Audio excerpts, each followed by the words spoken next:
तो hello everyone, revision में आपका फिर से स्वागत है। उम्मीद है दोस्तों आपकी तैयारी जोरों शोरों से और शानदार चल रही होगी। तो दोस्तों आज की वीडियो की खास बात ये होने वाली है कि हम गणित के टॉप 50 प्रश्न करने वाले हैं, जिसमें सारे के सारे सिलेबस आपके कवर अप होंगे। तो इस वीडियो की खास बात ये होगी कि ये उनको भी समझ में आएगा जिन्होंने बहुत ही अरसे से पढ़ाई अपनी छोड़ रखी थी, या तो जिनका मैथ्स जो है बहुत ही वीक है, उनको मैथ्स समझने में तकलीफ होती है। तो दोस्तों ये मेरी गारंटी है कि आपको हर एक पॉइंट, हर एक चीज़ें यहाँ पर आपको समझ में आएंगी। तब आपका खुद का कॉन्फिडेंस गेन होगा कि हाँ, हम भी ये एग्ज़ाम क्या है क्रैक कर सकते हैं। जैसा कि मैंने आपको बताया, हाल ही में वार्ड आया, वार्ड बॉय की भर्ती होने वाली है, जिसमें 8वीं पास योग्यता रखी गई है, तो उसका सिलेबस भी होगा यहाँ पर। साथ ही साथ आमीन पटवारी की भी जो तैयारी कर रहे हैं, तो उसके लिए भी ये जो है प्रैक्टिस सेट बहुत ही खास होने वाली है, क्योंकि टफ क्वेश्चंस को सॉल्व करने से पहले हमको इजी क्वेश्चंस या बेसिक क्वेश्चंस तो बनने ही चाहिए, ठीक है।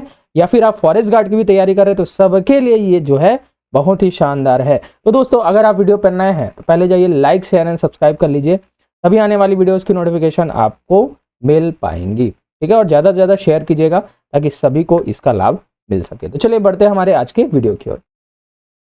हाँ तो चलिए दोस्तों, आज हम पढ़ते हैं मैथ्स प्रैक्टिस सेट टॉप 50 की ओर, ठीक है। तो देखिए इस प्रकार से हम टोटल 5 सेट यहाँ पर करेंगे, ठीक है। इससे पहले वाली जो बेसिक वीडियो है आपने देख रखी होगी, उम्मीद है।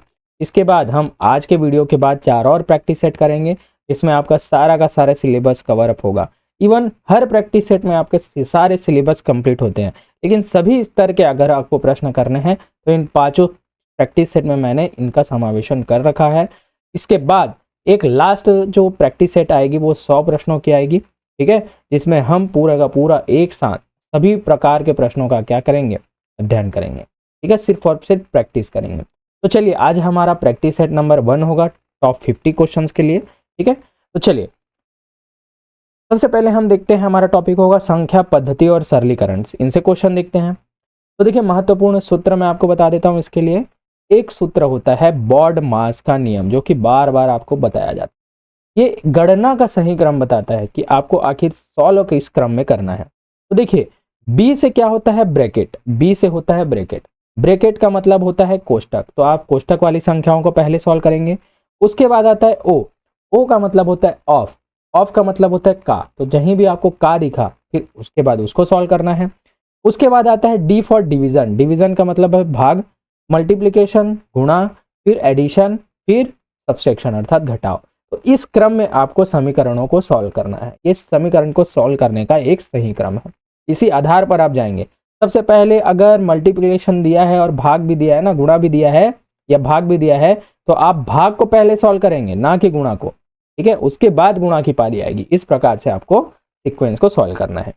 अब देखिए आगे मैं एग्जाम्पल बताऊंगा, ठीक है, मजा आएगा आपको। फिर देखिए, और फिर से मैं बोल देता हूं, अगर क्लास आपको आगे चाहिए तो कमेंट में लिखिए यस, अगर मजा आए क्लास तो लिखना है आपको शानदार, और ज़्यादा से ज़्यादा शेयर करना है। जिसने भी शेयर किया आप कमेंट में लिखिएगा डन, हमने शेयर कर दिया है, ठीक है।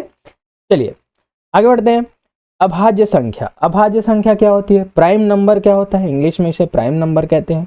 तो वह संख्या जो केवल और केवल एक या स्वयं से कटे, अन्य किसी से भी भाग ना जाए। जैसे एग्जाम्पल में लें 2, 3, 5, 7।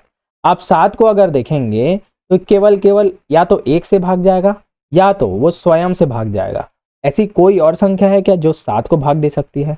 नहीं ना। तो ऐसी संख्या जो केवल और केवल 1 या फिर केवल स्वयं से कटे, वही क्या है, अभाज्य संख्या, ठीक है, या प्राइम नंबर। अब देखिए स्थानीय मान के बारे में बात करते हैं। तो स्थानीय मान क्या होता है, अंक का उसकी स्थिति के अनुसार मान। जैसे हम एग्जाम्पल लेते हैं 7329 अर्थात 7329। इसमें प्रत्येक संख्या का मैं स्थानीय मान बताता हूँ। देखिए 7 का स्थानीय मान क्या है, तो दोस्तों 7 का स्थानिक मान होगा 7 लिख दीजिए। उसके बाद जितने वहां पर संख्याएं हैं उसके बाद में उतने शून्य लगा दीजिए, ये हो जाएगा 1 2 3, 7000 हो जाएगा, ठीक है। चलिए 3 का स्थानीय मान क्या हो जाएगा, तो सबसे पहले 3 को लिखेंगे। उसके बाद उसमें जितनी संख्याएं हैं उसके बाद में 1 और 2 उतने हम क्या लगा देंगे, 0 लगा देंगे। 3 का स्थानीय मान कितना हो गया, 300। चलिए 2 का स्थानीय मान बताइए। तो 2 का स्थानीय मान हो जाएगा, सबसे पहले 2 लिखेंगे, उसके बाद एक संख्या है तो 1 लिखेंगे, 1 2, ठीक है। 2 का स्थानीय मान 20 हो जाएगा। ठीक उसी प्रकार से 9 का स्थानीय मान क्या हो जाएगा, 9 लिखेंगे, उसके बाद में कोई संख्या है क्या, नहीं, तो सीधा 9 का स्थानीय मान क्या हो जाएगा। इस प्रकार से मैंने बता दिया कि सभी संख्याओं का स्थानीय वो कैसे निकालना है। एक और कॉन्सेप्ट होता है जातीय मान का, जातीय मान, जातीय मान, ठीक है, ये तो बहुत ही आसान है। जातीय मान का मतलब होता है उस अंक का स्वयं का जो है मतलब स्वयं का मान। जैसे 7 का जातीय मान बोलूं, 7 का जातीय मान होगा 7 ही होगा, ठीक है। 3 का जातीय मान क्या हो जाएगा, 3 ही होगा। 2 का जातीय मान हो जाएगा 2। 100 का जातीय मान 100 ही होगा। और अगर 1000 का जातीय मान बोलो तो 1000 ही होगा। मतलब जो उसका मान है वही उसका क्या होता है, जातीय मान होता है। तो उम्मीद है आपको स्थानीय मान और जातीय मान समझ में आ गया होगा। अब देखते हैं HCF और LCM। आगे इसी टॉपिक पर हम प्रश्न करेंगे, ठीक है। हर टॉपिक का मैंने सेगमेंट बताया है, पहले मैं फॉर्मूला बताऊंगा, उसके बाद प्रश्न बताऊंगा, ताकि आपको समझने में आसानी हो। अब देखिए LCM HCF से क्वेश्चन अगर आए तो देखिए एक सूत्र आपको याद रखना है, HCF अर्थात हाईएस्ट कॉमन फैक्टर, LCM अर्थात लोएस्ट कॉमन फैक्टर, मतलब महत्तम समापवर्तक गुणित लघुत्तम समापवर्तक बराबर पहली संख्या गुणित दूसरी संख्या। इस सूत्र को आपको याद रखना है, बार बार यहाँ से प्रश्न बनते हैं, ये सूत्र भी पूछ दिया जाता है, ठीक है, आपको याद रखना है। चलिए अब आगे बढ़ते हैं। हमारा पहला क्वेश्चन है 25 धन 10 गुणित 2 ऋण 15 भागित 3 का मान क्या है। तो देखिए इसमें आपको बॉडमास रूल का फॉलो करना, तो ये बताएगा आपको सबसे पहले किसको सॉल्व करना है। तो देखिए इनमें ब्रैकेट है क्या, नहीं, ऑफ है क्या, का है क्या, नहीं, सीधा हमको भाग दिख रहा है, तो भाग हमको पहले सॉल्व करना है। तो 3 का भाग 15 से दीजिएगा तो कितना आ जाएगा, 3 का भाग 15 से दे दीजिएगा तो ऐसे लिखेंगे ना 15/3, ये हो जाएगा 3 पंचे, ये आ गया 5, ठीक है। फिर आपको क्या करना है, गुणा को करना है, तो 10 दूनी 20, 10 दूनी 20, तो ये 20 लिख दिया। बिन दोनों के बीच में ऋण का चिन्ह था तो ऋण का चिन्ह वैसे ही लिख दिया। और यहाँ पर 25 है तो 25 है, 25 लिख दिया और धन लिख दिया। कुछ को भी हमने और चेंज नहीं किया, सिर्फ और सिर्फ 10 और 2 का गुणा को पहले सॉल्व किया और 15 और 3 का भाग को मैंने पहले सॉल्व किया, वैसे का वैसा पूरा रख दिया। अब बताइए इन तीनों में किसको सॉल्व करेंगे। अब इन तीनों में से आप किसी को भी सॉल्व कर सकते हैं, चलता है, लेकिन सूत्र के हिसाब से जाएंगे तो पहले हम क्या करेंगे, देखिए सबसेक्शन करेंगे कि एडिशन करेंगे। देखिए सबसे पहले हम एडिशन करेंगे, सबसेक्शन तो लास्ट में है, तो सबसे पहले हम एडिशन करेंगे। तो एडिशन मतलब जोड़ करेंगे, तो 20 और 25 को हम जोड़ेंगे तो कितना आएगा 45, और 45 में से हम क्या है 5 को हटाएंगे तो कितना आ जाएगा 40, हमारा उत्तर आ जाएगा। तो ऑप्शन नंबर यहाँ पर बी करेक्ट होगा, ठीक है। अगर यहाँ पर आप घटाने को भी पहले कर देते तो क्या होता, देखिए 25 धन 20 में से 5 घटाओगे तो कितना आ जाएगा 15, ठीक है। फिर भी हमारा आंसर कितना आता 40। तो घटाना और जोड़ में उतना डिफरेंस नहीं आता, लेकिन गुणा और भाग में बहुत ही बड़ा डिफरेंस आ जाता है, ठीक है। इसलिए गुणा और भाग को आपको अच्छे से याद रखना है। चलिए आगे देखते हैं।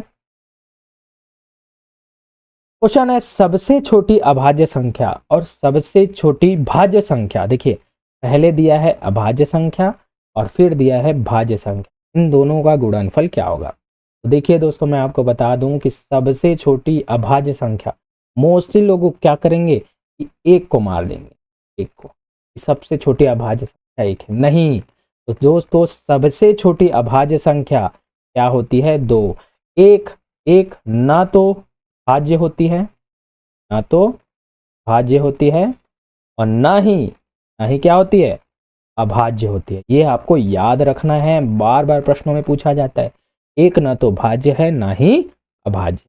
तो देखिए सबसे छोटी अभाज्य संख्या मैंने ले लिया क्या है, 2 है।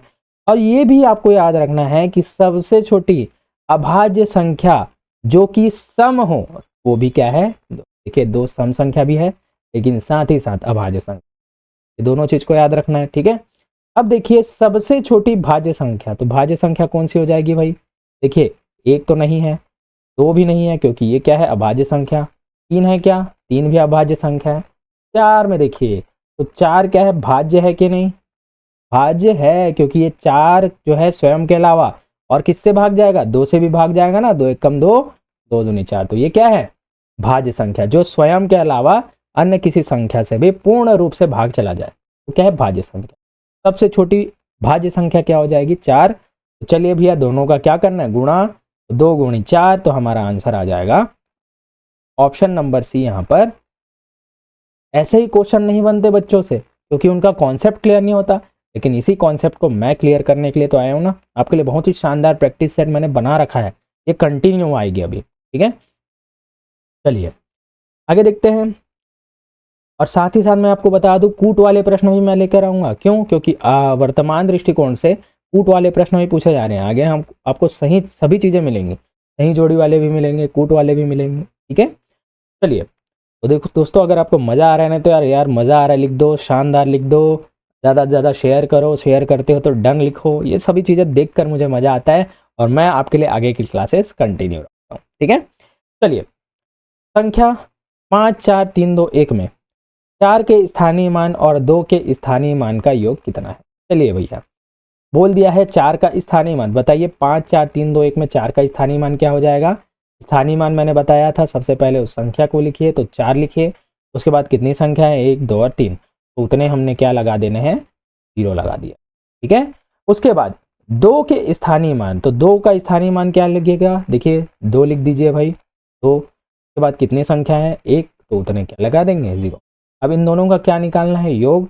चलिए भैया जोड़ दीजिए, तो हमारा आंसर आ जाएगा 4020।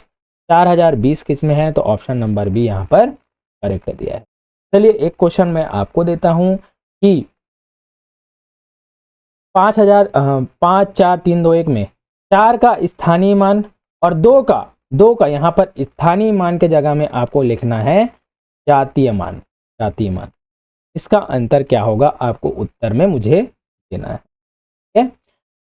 अंतर लिखा लिए और योग भी निकालना है। एक तो निकालना है अंतर और दूसरा है योग। तो देखिए 4 के स्थानीय मान और 2 के जातीय मान का योग निकालना है, और 4 के स्थानीय मान और 2 के जातीय मान का अंतर भी आपको निकाल के मुझे कमेंट बॉक्स पे देना है, ठीक है। चलिए आगे बढ़ते हैं। नेक्स्ट क्वेश्चन, 18 और 24 का लघुत्तम समापवर्तक क्या होगा? एलसीएम निकालना है। चलिए भैया शानदार, मैं आपको बताता हूँ एलसीएम निकालते कैसे हैं। साथ ही साथ मैं आपको ट्रिक भी दूंगा कि आपको बिना एलसीएम निकाले भी इस प्रकार के प्रश्न आप कैसे सॉल्व कर सकते। चलिए, तो एक गुणनखंड विधि है ना, इसका एलसीएम निकालना। देखिए इस प्रकार से लिख लेंगे आप 18 और 24 को। अब सबसे छोटी संख्या किससे दोनों भाग जाएंगी? तो दोनों भाग जाएंगे हमारे 2 से चले जाएंगे। क्या? देखिए 2 निया क्या हो गया? 18, फिर ये चले जाएगा 2 1 कम 2 और 2 दूनी 4 में, ठीक है। अब बताइए दोनों संख्या किससे जाएंगी? देखिए 3 से चले जाएंगी, ठीक है। 3 से जाएंगे तो 3 1 कम, सॉरी 3 तिया 9 और फिर 3 चौक 12, ठीक है। अब बताइए क्या दोनों संख्या किसी ऐसी संख्या से जाएंगी जो दोनों में भाग चले जाएं? नहीं जाएंगी, ठीक है। 2 से केवल 4 जाएगा, 3 से केवल 3 ही जाएगा, तो इसको वैसे का वैसा रखने दीजिए। या फिर आप आगे भी बढ़ा सकते हैं, कोई दिक्कत नहीं है। जैसे 3 से भाग दे दिए, 3 1 कम 3, 4 को कर लीजिए और फिर 4 1 कम 4, इस प्रकार से। तो इस प्रकार से आपका एलसीएम निकल जाएगा। जितने बार में गया है उसको क्या है? आपस में गुणा कर दीजिए। तो देखिए 2 गुणित 3 गुणित 3 गुणित 4, इस प्रकार से हो गया, ठीक है। तो चलिए कितना हो जाएगा? 3 दूनी 6 और 4 तिया 12, 12 छक्का 72। ये जो है 72, 18 और 24 का क्या हो जाएगा? एलसीएम। इस प्रकार से आप निकाल सकते हैं, ठीक है। अगर इस प्रकार से आपको टाइम बचाना है, ऐसा नहीं करना, तो भी मैं एक शॉर्ट ट्रिक बता रहा हूँ। क्या करना है? देखिए 18 और 24 का लघुत्तम समापवर्तक निकालना है। लघुत्तम का मतलब होता है ऐसी छोटी से छोटी संख्या जो 18 और 24 दोनों को भाग दे दे, ठीक है। 18 और 24 जो कि दोनों से भाग चले जाए, ठीक है। तो देखिए मतलब दोनों के पहाड़े में आना चाहिए, ये आपको याद रखना है। तो देखिए अगर मैं ऑप्शन में लूं तो 6 लूं, 6। आप मतलब आप 6 को 18 से भाग देंगे तो क्या भाग जाएगा? क्या नहीं, ये तो छोटी हो जाएगी, ये हमारा उत्तर नहीं होगा। अब 48 को लेंगे तो 48 को हम पहले 18 से भाग देंगे, जाएगा क्या? नहीं जाएगा, ये भी हमारा आंसर नहीं होगा, ठीक है। 24 से चले जाएगा, लेकिन मैंने क्या कहा? दोनों संख्याओं से जाना चाहिए, ठीक है। अब देखता हूं मैं 72 को। 72 का देखा मैंने सबसे पहले 18 से दिया, तो ये 18 कम 18, 18 चौक क्या हो गया? 72, ये तो चले गया। चलिए भैया 18 से चले गया। अब हम देखते हैं आगे 24 का भी। 24 का भी एक बार चेक कर लेते हैं। मतलब 72 को हम भाग देंगे किससे? 24 से। 24 एक कम 24, 24 दिया 72। अरे वाह, दोनों से चले जा रहा है और ये जो है 72 है, ऑप्शन नंबर सी हमको दिख रहा है, तो यही हमारा आंसर होगा। हम 144 में आगे जाएंगे ही नहीं, देखेंगे नहीं, क्योंकि हमको छोटी से छोटी संख्या निकालनी है। 72 से बड़ी हो जाती है 144, अगर जाएगी भी तो हमारा उत्तर क्या आना चाहिए, 72। तो बस आपको अगर लघुत्तम समापवर्तक निकालना है तो जो संख्याएं दी गई है उनमें से भाग करके भी आप देख सकते हैं। अगर पूरी तरह से सभी संख्याओं से वो भाग चले जा रही है, इसका मतलब वही उसका लघुत्तम समापवर्तक होगा। ठीक है, चलिए आगे बढ़ते हैं। हाँ, क्वेश्चन नंबर 5 में है, इसको और जूम कर लेता हूँ। 81 धन √27। देखिए दोनों में वर्गमूल दिया है, लेकिन इस वर्गमूल में अगर संख्या कुछ नहीं लिखी है, इसका मतलब यह है 2, इसका मतलब इसमें वर्गमूल निकालना है। ठीक है, और यहीं पर ये करने दिया है, यहाँ पर 3 दिया है, इसका मतलब है घनमूल है। ठीक है, ये आपको याद रखना है। तो देखिए वर्गमूल और घनमूल दोनों निकालना मैं बताता हूँ। वैसे तो आपको पता होना चाहिए लगभग 1 से 30 तक वर्गमूल, फिर भी मैं आपको बेसिक से बताने वाला हूँ। देखिए सबसे पहले अगर मुझे 81 का निकालना है, 81 का क्या निकालना है, वर्गमूल। देखिए वर्गमूल निकालना है तो चलिए भाई गुणा करते जाइए। किससे जाएगा, ये 3 से चले जाएगा, 3 दूनी 6 हो जाएगा, 3 सत्ते 21, फिर ये 3 निया 27, फिर ये 3 तिया 9, फिर ठीक है ये सॉरी 3 तिया 9 और 3 एकम 3, इस प्रकार से चले गया। ठीक है, अब देखिए वर्गमूल निकालना है, इसका मतलब हमको क्या करना है, दो दो संख्याओं के जोड़े। तो चलिए भैया वर्गमूल मतलब दो संख्याओं के जोड़े, ये बन गए, फिर ये बन गए। तो जिसका जिसका जोड़ा बना उसको एक एक बार लिख दीजिए। तो देखिए 3 का एक जोड़ा बना, इसको लिखा, फिर गुणा, फिर एक 3 का जोड़ा बना, ये मैंने 3 लिखा, 3 तिया कितना हो गया 9। तो बढ़िया है भैया, 81 का वर्गमूल कितना हो जाएगा 9। ठीक है, अब चलिए 27 का वर्गमूल निकालते हैं। 27 का घनमूल निकालना है क्योंकि यहाँ पर 3 है। चलिए निकालिए, 3 तिया 27 हो गया, 3 तिया 9 हो गया, 3 एकम 3। अब देखिए घनमूल निकालना है, इसका मतलब हमको 3 संख्याओं के जोड़े बनाने हैं, 3 संख्याओं के। वर्गमूल में 2 संख्याओं के और घनमूल में 3 संख्या। तो चलिए भैया 3 संख्या के जोड़े बना दीजिए। तो केवल और केवल एक ही जोड़ा है तो एक ही लिख, 3 दिया जाएगा हमारा आंसर। ठीक है, तो चलिए यहाँ पर मान रख दीजिए। तो 81 का वर्गमूल कितना निकला 9, धन 27 का घनमूल कितना निकला 3, 9 और 3 12 हमारा उत्तर हो जाएगा। तो ऑप्शन नंबर बी यहाँ पर करेक्ट होगा। तो देखिए ये जो क्लास है ना, ये केवल और केवल बेसिक की क्लास है। इसके बाद हम क्या करेंगे, आगे धीरे धीरे लेवल बढ़ाते जाएंगे। ठीक है, उम्मीद है आपको चीज़ें समझ में आ रही होंगी, मज़ा आ रहा होगा। अगर मज़ा आ रहा है तो क्या करना है, शेयर करना है और सब्सक्राइब करना है। चलिए आगे बढ़ते हैं। नेक्स्ट क्वेश्चन, कुट वाले क्वेश्चन। ठीक है, नीचे दिए कथनों पर विचार करें। पहला है सभी सम संख्याएं भाज्य संख्याएं होती हैं। दूसरा है सभी छोटी पूर्ण संख्याएं शून्य है। आपको सही कोड बताना है, कौन सा सही है कौन सा गलत। तो देखिए सबसे पहला क्या बोला है, सभी सम संख्याएं भाज्य संख्याएं। लेकिन अगर आपने ध्यान दिया होगा तो देखिए यहाँ पर दो बताइए क्या है, संख्या 2 है, एक क्या है अभाज्य संख्या, ये है अभाज्य संख्या। लेकिन 2 क्या सम है कि नहीं, सम है, अभाज्य संख्या है, साथ ही साथ ये क्या है सम है। जबकि यहाँ पर बोला है सभी सम संख्याएं भाज्य होती है, लेकिन 2 तो अभाज्य है, तो ये क्या हो जाएगा, गलत हो जाएगा। ठीक है, अब बोला है सबसे छोटी पूर्ण संख्या शून्य है। तो देखिए पूर्ण संख्या ऐसी संख्या होती है जो शून्य से स्टार्ट होती है। तो 0 1 2 3 4 इस प्रकार से अगर हम जाएंगे अनंत तक तो ये कौन सी संख्या है, पूर्ण संख्या। एक संख्या होती है प्राकृत संख्या, प्राकृत संख्या ये कहाँ से शुरू होती है, ये शुरू होती है 1 से, 1 2 3 4 अनंत तक, अनंत तक आप जाएंगे। ठीक है, तो प्राकृत संख्या 0 से शुरू होती है, सॉरी 1 से शुरू होती है और पूर्ण संख्या 0 से शुरू होती है। तो बताइए सबसे छोटी पूर्ण संख्या क्या हो जाएगी, 0, और वहीं सबसे छोटी प्राकृत संख्या क्या हो जाएगी, 1 हो जाएगी। ये आपको याद रखना है। तो देखिए दूसरा तो हमारा सही है, सबसे छोटी पूर्ण संख्या 0 है। तो कथन केवल 2 सही है, तो ऑप्शन नंबर बी यहाँ पर करेक्ट होगा। ठीक है, चलिए आगे बढ़ते हैं। हाँ, 0.5 को आपको भिन्न के रूप में लिखना है। ठीक है, 0.5 को, बहुत ही शानदार। तो जब भी इस प्रकार से दशमलव वाली संख्या दिखी उसे भिन्न में चेंज करना है तो आपको क्या लिखना है, देखिए संख्या दी गई है 0.5। ठीक है, अब इसको भिन्न में चेंज करना है, तो भिन्न में चेंज करना है तो जो दशमलव के बाद जो संख्या है उसको वैसा का वैसे लिख दो, बटा फिर क्या लिखो, 1 लिखो, 1। उसके बाद दशमलव के बाद जितनी संख्या है उतने जीरो लगा दो। देखिए दशमलव के बाद कितनी संख्या है, केवल एक संख्या, तो उतने जीरो लगा दो। तो ये हमारा 5/10 भिन्न के रूप में आ गया। तो देखिए 5/10 हमको दिया है क्या ऑप्शन में, नहीं दिख रहा है। इसका मतलब इसको हमको और क्या करना पड़ेगा, काटना पड़ेगा। तो दोनों संख्याएं 5 से भाग चले जाएंगी। ये 5 एक कम 5 आएगा, क्लियर करता हूं, 5 एक कम 5 बटा 5 दूनी 10, 1/2 हमारा सरलतम भिन्न है। तो आंसर दिया है ऑप्शन नंबर। जैसे और एग्जांपल देता हूं, जैसे 1.23 है ना, इसको आपको भिन्न के रूप में लिखना है।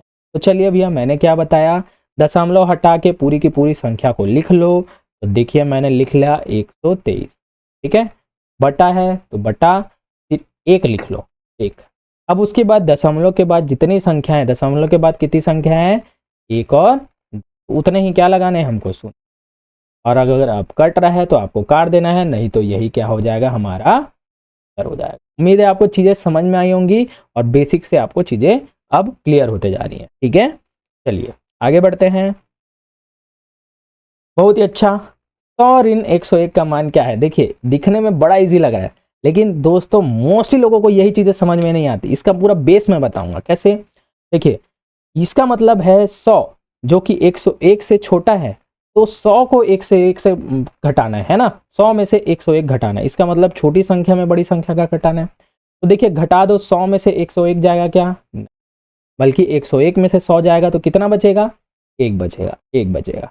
लेकिन हमेशा चिन्ह जो है बड़ी संख्या के आता है। तो देखिए बड़ी संख्या कौन सी है, 101 है, सीधा हमारा ऋण आ जाएगा उत्तर, ऋण 1 हमारा उत्तर आ जाएगा।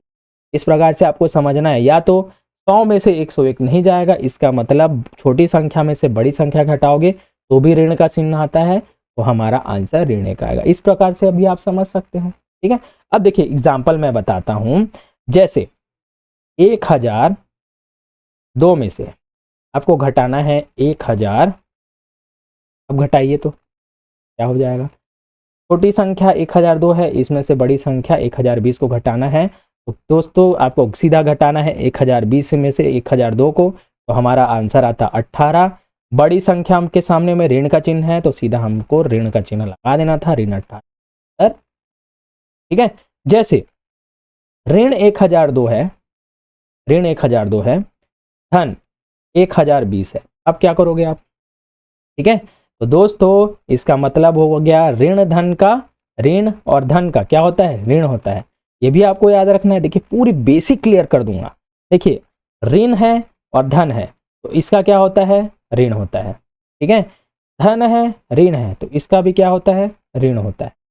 ऋण है, ऋण है, इसका क्या होता है, धन होता है। और धन है, इसका क्या होता है, धन होता है। ये सभी सूत्र आपको पता रहने चाहिए। तो देखिए यहाँ पर ऋण है, यहाँ पर धन है, तो क्या होगा, हम दोनों को क्या है, घटाना है। तो चलिए भैया 120 में से 102 घटा दीजिए, या फिर 102 में से 120 घटाइए, तो क्या आ जाएगा, 18। और बड़ी संख्या में कौन सा चिन्ह है, बड़ी संख्या के सामने 1020 बड़ी है, तो आगे में धन है, तो हमने क्या लगा दिया, धन लगा दिया। धन 18 हमारा उत्तर आता। समझ में आया कि नहीं। आगे हम और क्लियर करेंगे अगर आपको समझ में नहीं आया हो, ठीक है। चलिए ये सभी बेसिक है ना, मोस्टली लोगों को नहीं आती समझ में, तो जिनको आता है वो बोर नहीं होगिएगा, आगे कर दीजिएगा, स्पीड कर लीजिएगा, ठीक है।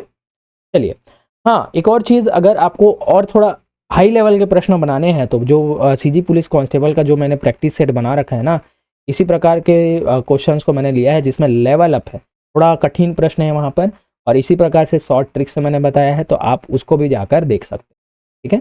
देखिए अगला क्वेश्चन है, यदि एक संख्या का 1/4 15 है, तो उस संख्या का 3/4 क्या होगा। चलिए भैया, माना ऐसे एक संख्या जब बोल दिया जाता है ना, तो मान लेते हैं, माना वो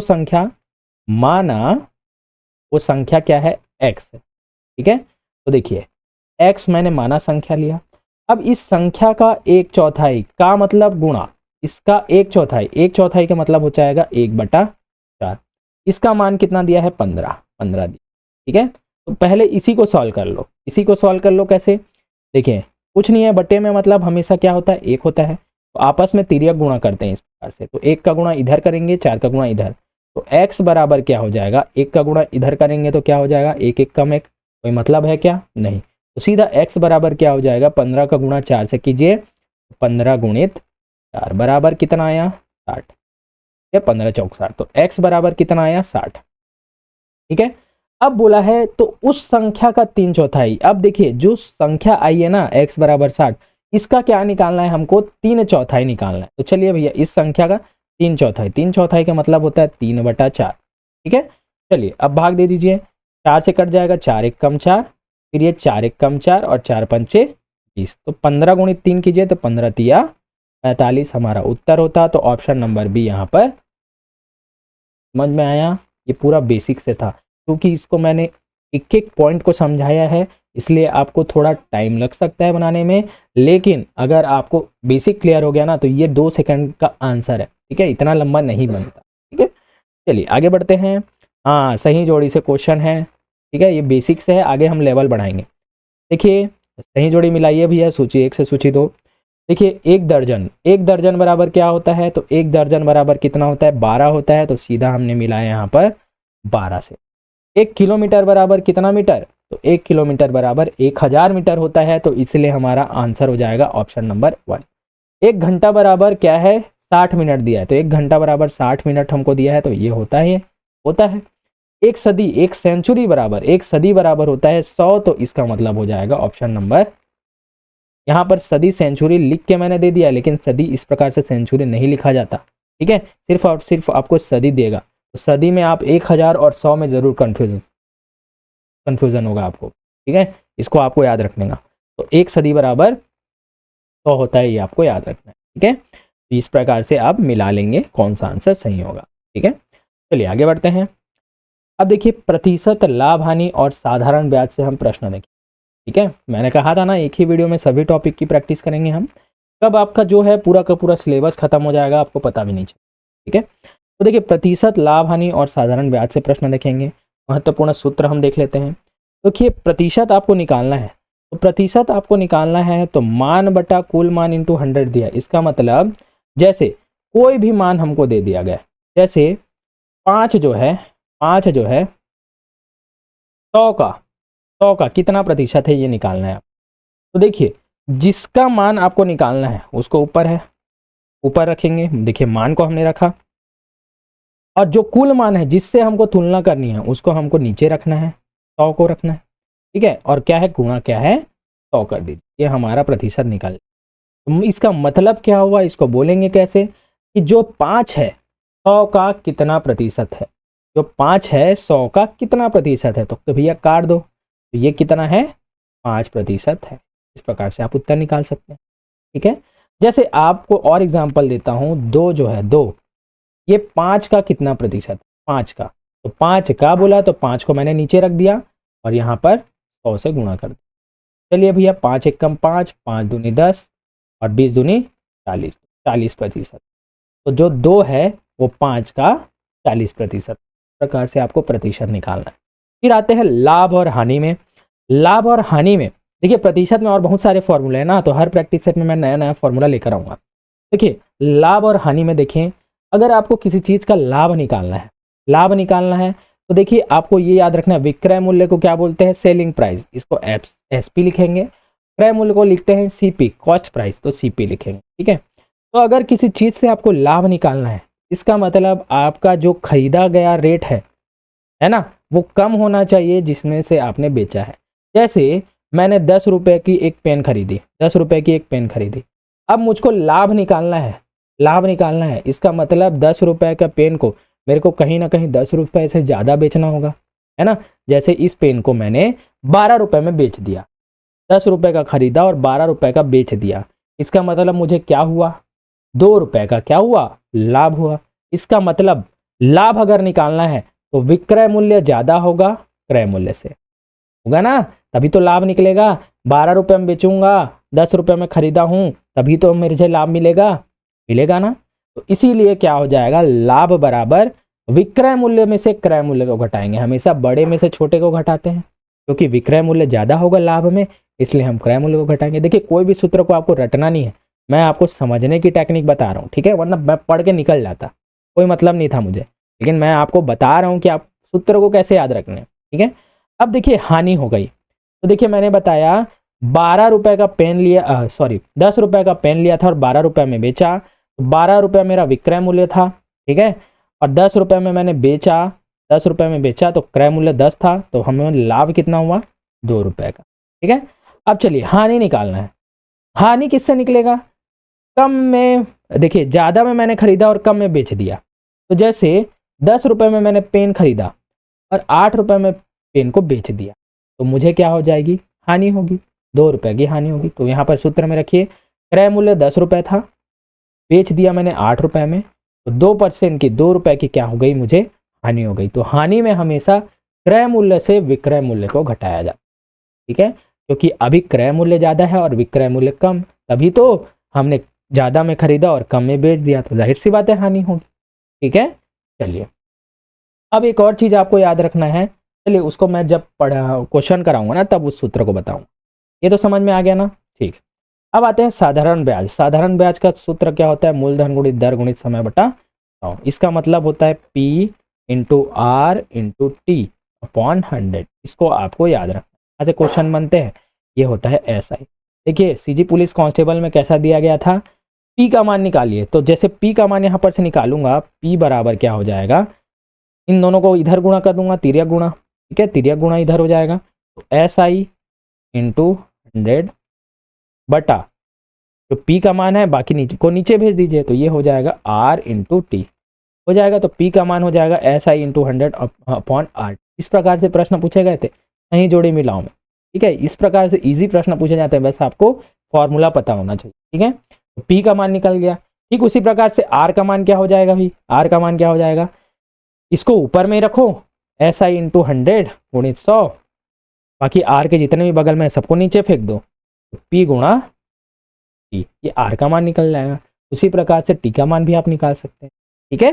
चलिए आगे बढ़ते हैं प्रश्नों की ओर।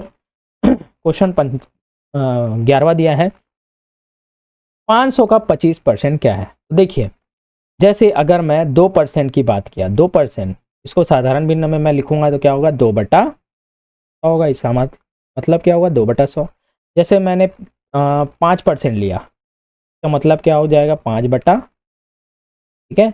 उसी प्रकार से आपको 500 का 25% निकालना है, तो 500 का मतलब होता है गुणा, 25% का मतलब हो जाएगा 25/, ठीक है। देखिए ये 0 कटा, ये 0 कटा, 2 0 कटे, तो 25 पंचे 125 हमारा आंसर हो जाएगा। तो ऑप्शन नंबर पर करेक्ट हो, ठीक है। चलिए आगे बढ़ते हैं। दिया है एक किताब 200 रुपए में खरीदकर 10% के लाभ पर बेची गई, किताब का विक्रय मूल्य क्या था। देखिए यहाँ पर दिया गया है, एक किताब को 200 रुपए में खरीद रहा है, इसका मतलब ये क्या दिया है, क्रय मूल्य, क्रय मूल्य, या फिर इसी को इंग्लिश में लिखेंगे सी को दिया है। यहाँ पर दिया है 10% का लाभ, इसका मतलब ये दिया है लाभ प्रतिशत दिया है, लाभ प्रतिशत। तो हमको क्या निकालना है, विक्रय मूल्य। विक्रय मूल्य का मतलब होता है सेलिंग प्राइस, एसपी निकालना है।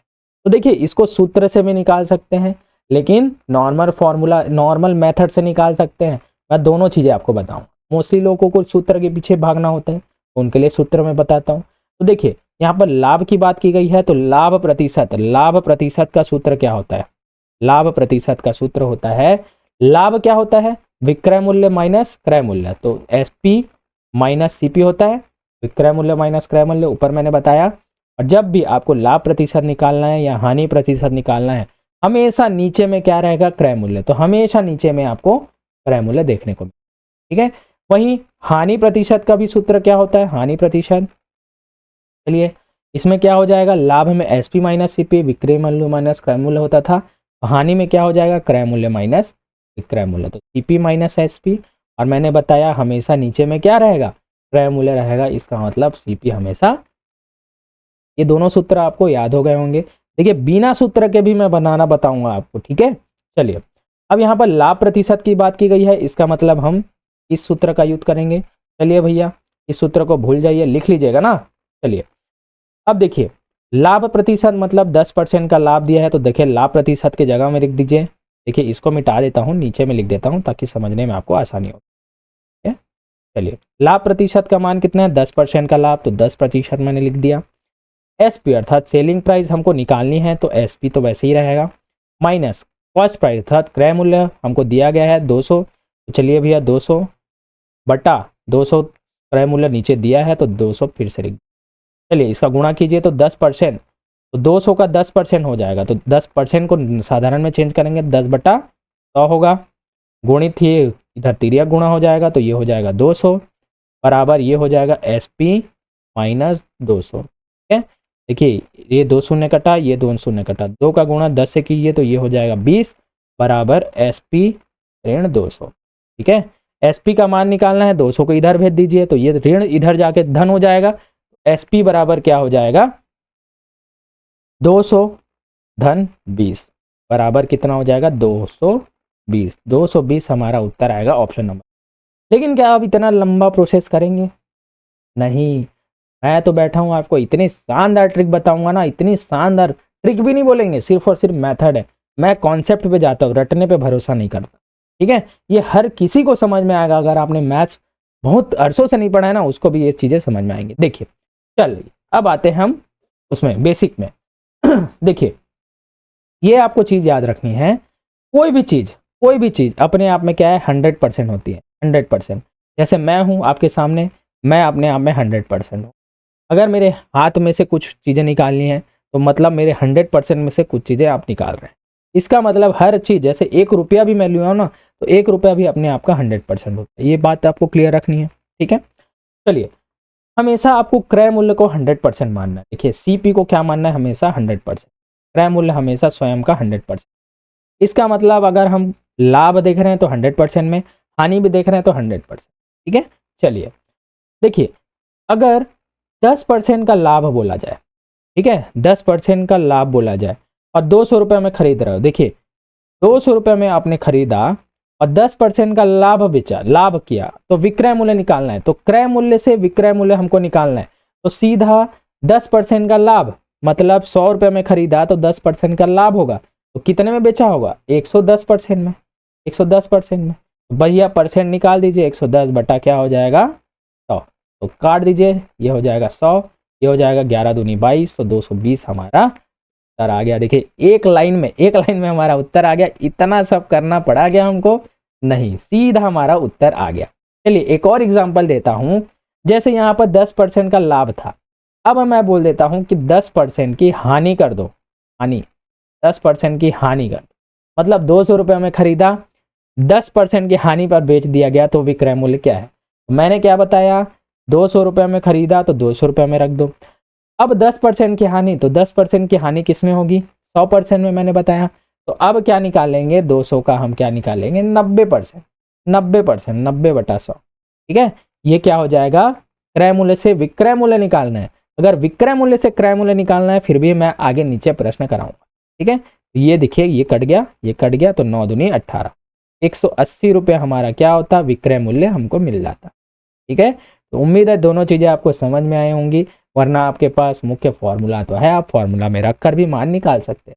ठीक है, चलिए आगे बढ़ते हैं। साधारण ब्याज से प्रश्न है, देखिए 1000 पर 5% वार्षिक दर से 3 वर्ष का साधारण ब्याज क्या है? तो देखिए यहाँ पर 1000 पर दिया गया है, इसका मतलब मूलधन P यहाँ पर दिया गया है, 5% वार्षिक दर से दिया गया है, तो R बराबर दर होता है, तो R भी दिया गया है, R बराबर 5%।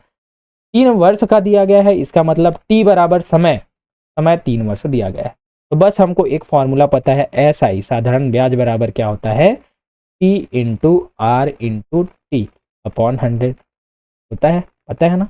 बस यहाँ पर मान रखिए, तो ये हो जाएगा 1000 गुणित R का मान 5 गुणित 3 बटा, ये मैंने मान रख दिया, तो ये 1000 है ना, ये 2 शून्य कटा, 2 शून्य कटा, 5 दिया हो जाएगा 15, 15 का गुणा 10 से कीजिए तो कितना आ जाएगा 150 आ जाएगा। तो ऑप्शन नंबर सी यहाँ पर करेक्ट होगा।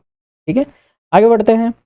चलिए भैया बहुत ही शानदार, इसको समझना आपको बहुत जरूरी है ना, मोस्टली लोगों को समझ में नहीं आता। क्वेश्चन दिया है 40 जो है वो 50 का कितना प्रतिशत है? तो मैंने जो बताया, जो मूल मान है जिसका हमको तुलना करना है, तो किसका तुलना करना है 40 का, 40 का, और जिससे तुलना करना है, किससे तुलना करना है 50 का। जैसे मैं बोला राम मोहन से ज्यादा सुंदर, राम मोहन से ज्यादा सुंदर है, इसका मतलब राम को हम ऊपर रखेंगे ठीक है, किससे तुलना कर रहे हैं हम? मोहन से, तो मोहन को हम नीचे में रखेंगे और इसका प्रतिशत निकाल। ठीक है, इस प्रकार चीजें समझ में आई। तो इसका मतलब 40 50 का कितना प्रतिशत है, तो जिसका मान पूछ रहा है उसको ऊपर, जिससे तुलना की जा रही है उसको नीचे, और फिर प्रतिशत निकाल दो गुणित 100, हमारा आंसर आ जाएगा। चलिए, शून्य शून्य कटा, 5 एक कम 5, 5 दूनी 10, 40 का गुणा 2 से कीजिए तो ये हो जाएगा हमारा 80% हमारा आंसर ऑप्शन नंबर। ठीक है, चलिए और एग्जाम्पल देता हूं। जैसे मैं बोला 150 जो है वो 100 का कितना प्रतिशत है, कितना प्रतिशत। तो देखिए 150 की तुलना कर रहे हैं तो देखिए 150 ऊपर आएगा, इससे तुलना कर रहे हैं तो 100 से तुलना कर रहे हैं। ठीक है, तो गुणा क्या करेंगे, ठीक है, तो ये हो जाएगा, कट जाएगा, तो सीधा हमारा आ जाएगा 150%। ठीक है, उम्मीद है चीजें आपको समझ में आ रहे होंगे और मजा भी आ रहा होगा। चलिए आगे बढ़ते हैं। एक पंखा 1200 रुपए में खरीद कर 1000 रुपए में बेच दिया तो हानि प्रतिशत क्या है? इसे आप सूत्र से भी रख सकते हैं। देखिए यहाँ पर 1200 रुपए में खरीदा गया है तो क्रय मूल्य सीपी बराबर ये दिया है, 1000 रुपए में बेच दिया गया है, इसका मतलब यहाँ पर क्या दिया गया है, सेलिंग प्राइस अर्थात विक्रय मूल्य दे दिया गया है। तो आपको हानि प्रतिशत निकालना है, हानि प्रतिशत का सूत्र मैंने बता दिया है, आप वहां पर से रख के भी निकाल सकते हैं, लेकिन हम क्या है बेसिक मेथड से चलते हैं, हमको ज़्यादा टाइम देने की ज़रूरत है ही नहीं। तो देखिए 1200 रुपये में खरीदा और 100 रुपये में बेच दिया, 1200 रुपये में खरीदा और 1000 में बेच दिया। तो देखिए 1200 रुपये में खरीदा और 1000 में बेच दिया तो कितने का अंतर हो गया, 200 रुपये, 200 रुपये। मतलब ज़्यादा में खरीद रहा है और कम में बेच दे रहा है, ज़्यादा में खरीद रहा है कम में बेच दे रहा है, तो बताइए क्या होगी, लाभ होगी कि हानि? जाहिर सी बात है हानि होगी ना। अगर मैं इसको 1200 रुपये में खरीद रहा हूँ और दूसरे को, ये भाई इधर आ, इसको 1000 में ले ले यार, मेरे को अभी बेचना है, इसका मतलब मैं 200 रुपये का घाटे खा के बेच रहा हूँ, मतलब 200 रुपये की हानि हो रही है, तो 200 लिख दिया। अब प्रतिशत आपको निकालना है, तो प्रतिशत आपको निकालना है तो किससे तुलना करेंगे, हमेशा क्रय मूल्य से, हमेशा क्रय मूल्य नीचे रहता है। तो देखिए क्रय मूल्य कितना था, 1200, 1200 से तुलना कर दीजिए भाई, 1200 कितने की हानि हुई, 200 की, इसमें हानि हुई 1200 में से, परसेंट निकाल दीजिए 100 का। चलिए भैया ये 100, 0 0 कट गया, चलिए काट दीजिए, तो 12 एक कम 12, 12 एक कम 12 और 12 छक्का 72, ठीक है, 0.66, 16.66% हमारा आंसर आएगा। तो ऑप्शन नंबर बी यहाँ पर, ठीक है, 16। एक लाइन में इसका आंसर आता है, वरना आप क्या कर सकते हैं, हानि प्रतिशत वाला सूत्र में रखकर, हानि प्रतिशत वाला सूत्र में रखकर भी मान निकाल सकते हैं। क्या होता है हानि प्रतिशत, cost price minus selling price, अर्थात क्रय मूल्य माइनस विक्रय मूल्य बटा कॉस्ट प्राइस। यहाँ पर भी आप मान रखकर निकाल सकते हैं अगर आपको ये चीजें समझ में नहीं है, लेकिन ये चीजें बहुत ही आसान है। आपने मेरे दोनों रास्ते आपके लिए खोल रखे हैं। ठीक है, चलिए आगे बढ़ते हैं। हाँ चलिए भैया, कूट से संबंधित प्रश्न है। क्वेश्चन दिया है बट्टा अर्थात छूट हमेशा क्रय मूल्य पर दिया जाता है, दूसरा है मिश्र धन मूलधन और ब्याज का योग होता है, तो बताइए कौन सा सही है। बहुत ही शानदार क्वेश्चन। देखिए जो बट्टा है हमेशा क्रय मूल्य पर दिया जाता है क्या, आखिर बट्टा होता क्या है। जैसे मैं एक टी शर्ट लेने गया, टी शर्ट में क्या लिखा रहता है, एमआरपी, एमआरपी, ठीक है, एमआरपी, इसको क्या बोलते हैं, अंकित मूल्य, अंकित मूल्य। तो कपड़े दुकान वाला टी शर्ट में लिखा होता है अंकित मूल्य, एमआरपी लिखा होता है, और बोलता है कि यार मैं 20% छूट में बेचता हूँ, इसका मतलब वो इस एमआरपी में 20% की छूट दे रहा है। ठीक है, जैसे 100 रुपया एमआरपी है, तो माना 100 रुपया टी शर्ट की एमआरपी है और 20 रुपया छूट दे रहा है, 20% छूट दे रहा है, इसका मतलब 20 रुपया छूट दे रहा है वो, तो 80 रुपया में वो क्या है, बेच रहा है। इसका मतलब हमको डिस्काउंट किस में मिलता है, छूट किस में मिलता है, एमआरपी में मिलता है। यार अगर वो क्रय मूल्य अर्थात कॉस्ट प्राइस पे दे देगा तो कमाएगा क्या, घोड़ा घास से दोस्ती करेगा तो खाएगा क्या, है ना। क्रय मूल्य पे वो छूट देगा तो कमाएगा क्या भाई, वो क्रय मूल्य वो नहीं होता, बल्कि क्रय मूल्य वो लोग जिस मूल्य पे वो लोग दूसरों से खरीद रहे हैं, थोक में खरीद के लाते हैं, फिर उसमें एमआरपी डालते हैं, इसका मतलब हमेशा छूट जो है एमआरपी में हमको मिलता है। छूट नाम मात्रा का होता है, वो तो क्रय मूल्य में, जैसे इसी टी शर्ट को उन्होंने जैसे 50 रुपए में खरीदा है और सीधा 100 रुपए में क्या किया, उन्होंने एमआरपी डाल दी। अब बोल रहा है कि 20 रुपए का मैं क्या दूंगा, डिस्काउंट दूंगा, तो 100 में से 20 रुपया डिस्काउंट दिया तो 80 रुपए में 50 रुपए में खरीदा, फिर भी वो 80 रुपए में बेच रहा है और फिर भी अब वो 30 रुपए के क्या है, लाभ कमा रहा है। ठीक है, तो इस प्रकार से खरीदी और बिक्री की जाती है। तो चलिए, बट्टा हमेशा क्रय मूल्य पर दिया जाता है क्या? नहीं, बट्टा हमेशा MRP पर दिया जाता है, अर्थात अंकित मूल्य पर दिया जाता है। तो ये क्या है, गलत है। देखिए, मिश्र धन मूलधन और ब्याज का योग होता है। चलिए भैया, मिश्र धन मूलधन और ब्याज का योग होता है, सही है। ऐसे मिश्र धन अर्थात ए बराबर क्या होता है, जो मूलधन हम बैंक में जमा करते हैं और उसके साथ साथ जितना ब्याज हमको मिलता है SI या CI, वही हमारा क्या होता है, मिश्र धन होता है। जैसे मैंने 100 रुपए एक बैंक में जमा कर दिया, बैंक हमेशा मेरे को 2% का ब्याज दे रहा है। ठीक है, हर साल में 2% का ब्याज दे रहा है। इसका मतलब मैंने 100 रुपये जमा किया और साल में वो 2 रुपये का ब्याज दिया, तो 2 रुपया, तो साल भर बाद मुझे कितना रुपया मिला, तो टोटल हो गया 102 रुपया। तो यही हमारा क्या हो गया, मिश्र धन हो गया, मिश्र धन हो गया। तो मूलधन धन ब्याज का योग होता है मिश्र धन, तो हमारा सही है। केवल और केवल 2 यहाँ पर सही है, ऑप्शन नंबर बी यहाँ पर सही है। ठीक है, चलिए भैया, नेक्स्ट क्वेश्चन है, एक कक्षा में 30 छात्र हैं, जिनमें से 6 छात्र अनुपस्थित है, कितने प्रतिशत छात्र उपस्थित है? देखिए, टोटल यहाँ पर 30 छात्र हैं और 6 यहाँ पर नहीं आए, तो बचे कितने, 24 बचे। 30 माइनस 6, 24 बचे। अब कितने प्रतिशत छात्र उपस्थित है, तो जितने बचे उसी का तो प्रतिशत निकालना है। 24 बचे, कितने में बचे, कितने में बचे, 30 में बचे। पहले 30 थे, इतने में बचे, इसका प्रतिशत निकालना है। ठीक है, तो मैंने कहा ना, एक ही कॉन्सेप्ट हर जगह काम करेगा।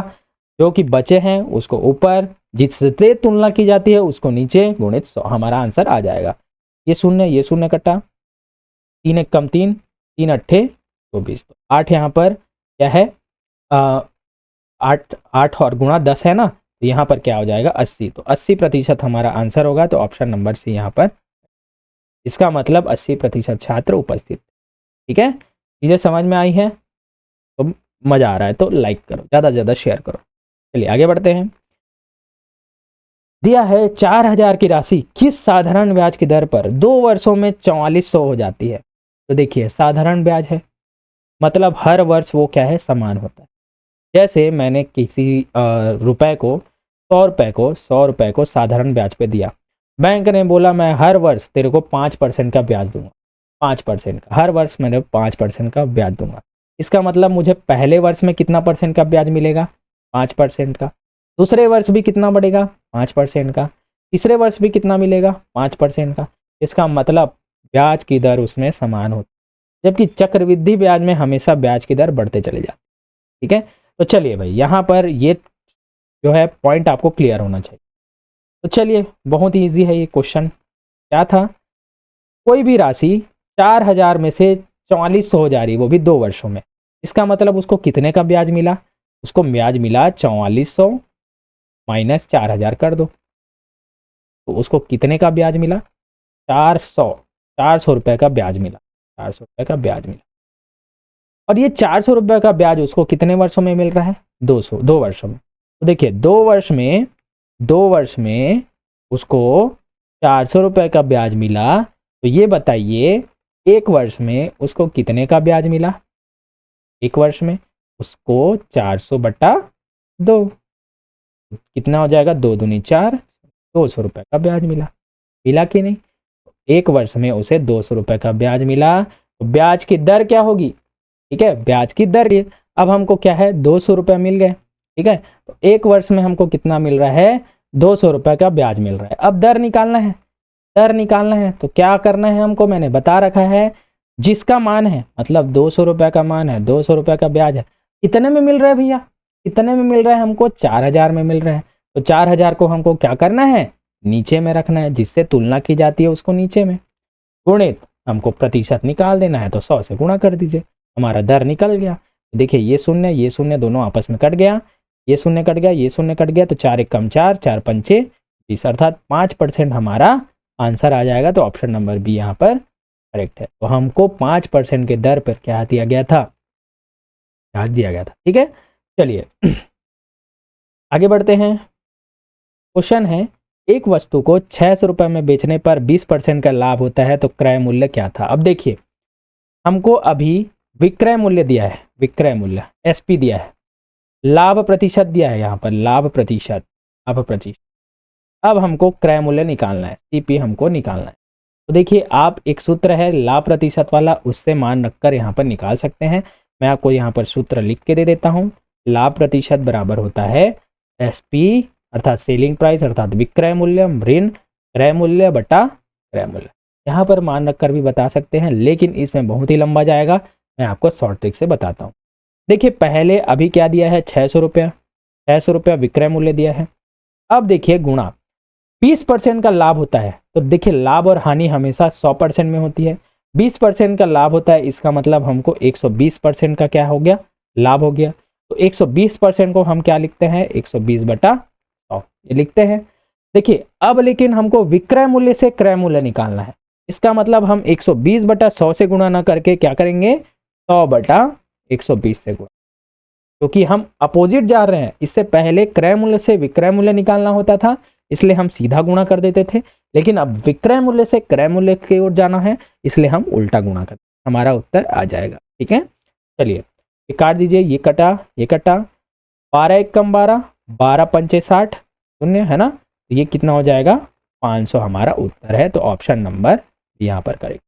ठीक है, आप खुद यहाँ पर मान रख के देखिए और फिर सॉल्व कीजिए, आपको खुद पता चलेगा कि यही जो मेथड है बहुत ही आसान है, अन्यथा आप सॉल्व करते जाएंगे ना बहुत ही लंबा कैलकुलेशन हो जाएगा। ठीक है, करके भी आप देख सकते हैं, मैं दोनों रास्ते मैं आपके लिए खोल के रखा हूँ। चलिए आगे बढ़ते हैं। क्वेश्चन नंबर 20 है, 50 पैसे 5 रुपए का कितना प्रतिशत है। बहुत ही आसान है। देखिए जिसका तुलना किया जाता है, जो मान होता है उसको ऊपर रखना होता है। तो 50 पैसे का करना है, इससे करना है 5 रुपए का करना है। देखिए ऊपर में पैसा है तो नीचे में रुपए से कैसे तुलना करूंगा, नीचे में भी हम क्या करेंगे, उसको पैसा बना देंगे। तो देखिए 1 रुपया बराबर, 1 रुपया बराबर कितना पैसा, 100 पैसा। ठीक है, तो भैया 5 रुपये बराबर कितना पैसा, 500 पैसा होगा ना, तो ऐसा होगा। चलिए भैया ये हो जाएगा नीचे में 5, अब गुणा कर दीजिए 100 का। इसी प्रकार से प्रतिशत में चेंज करते हैं, ये शून्य कटा, ये शून्य कटा, तो 5 एक कम 5, 5 एक कम 5, देखिए 10% हमारा आंसर आ गया। ऑप्शन नंबर पर करेक्ट है।